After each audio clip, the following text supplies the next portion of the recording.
first one I'm going to read you is called Realization.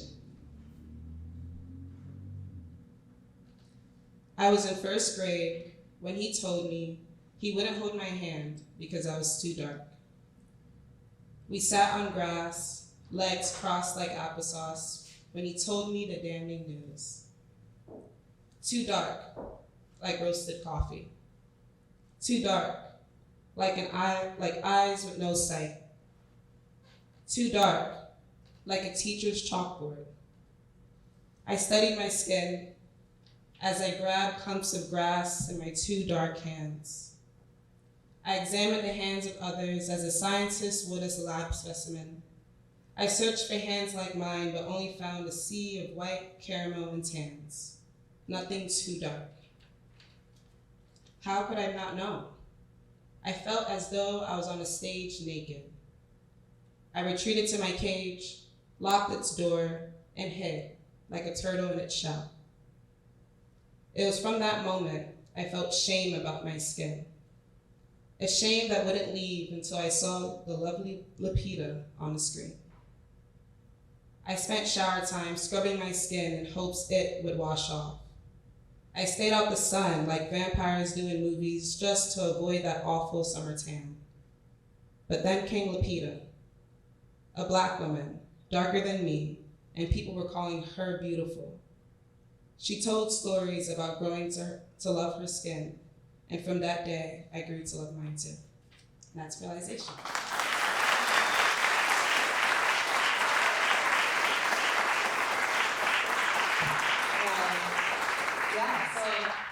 That poem kind of, like I kind of saying, it kind of dealt with my first ever instance with racism. And it kind of made me really, insecure about my skin. Being a darker skinned woman growing up, you're told that you're ugly, you're told that you're this, you're told that you're that. And it took me a long time to understand that that's not true. Obviously today you can't tell me that anything. Like my head is way too big, but I know my worth, I know I'm beautiful now. But seeing Lapita, I'm not sure if a lot of you know her, but she's like an actress. She's probably really well known for her role in 12 Years a Slave. She was also in Us, the movie with Jordan Peele. But she's awesome, but she's just like a huge inspiration to me. And so that's why I wrote that poem.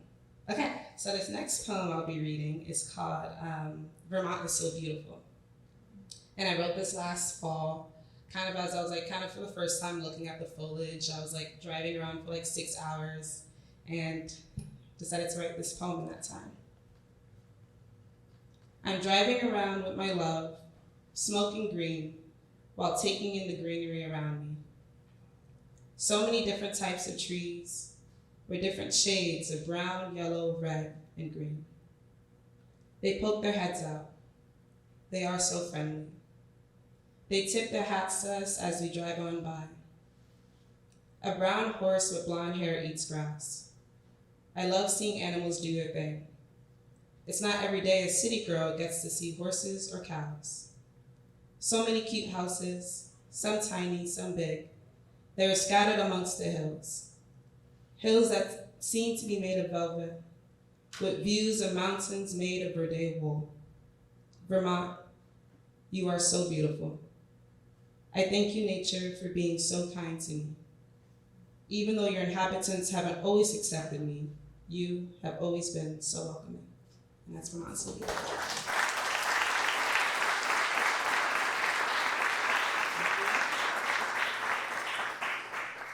All right, I have 2 more poems and then I'll be out your hair. But so I wrote that poem, like I said, kind of in fall of 2022. And the nature of Vermont is, I feel like, why I'm here, it's just so beautiful. I love viewing the sights. I'm originally from Bronx, New York, and so there's nothing obviously like that there. So the nature is just really what keeps me here and stuff. But like I kind of mentioned, it hasn't always been easy kind of coming here and adapting, and people aren't really used to seeing people that look like me.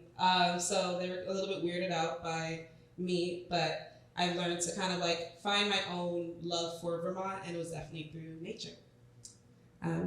Okay, great. So this poem is not so nice. It's called Vermont Sucks. And it kind of deals goes with what I was talking about a little bit in detail.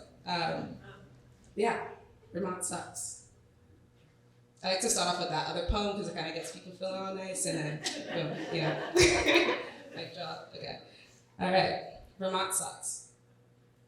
You got what I call that silent racism. You know, the ones that don't wave Confederate flags. They vote blue but try to ignore the fact that you're black. Yeah, I hate to break it to you, but Vermont sucks.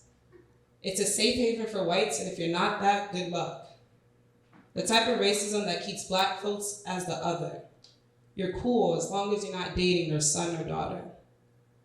People here got that racism that tells you speak really good English even though you're from the Bronx.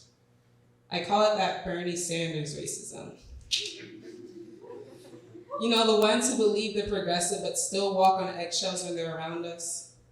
They say they're for black issues but later vote against us. But Vermont is super liberal, right? Black Lives Matter signs are in every window, but not a black person in sight. The type of racism that kneads slowly at your brain. The type of racism that comes with a smile as they gaslight your pain. Living here, what have I gained? Trauma after unlearning change. These beautiful large green mountains will no longer hide black pain. The mask this white man's paradise wears one day will surely fade. That's Vermont sucks.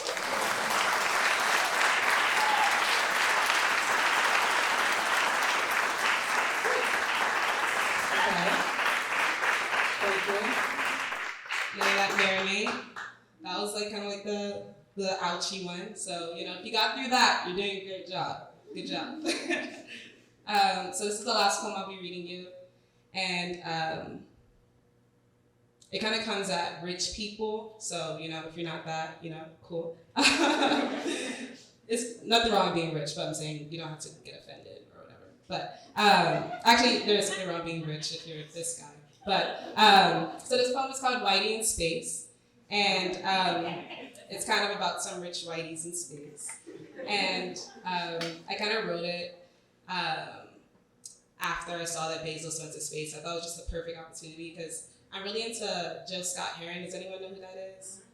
Cool. If you don't, you might know his poem called The Revolution Will Not Be Televised, you know?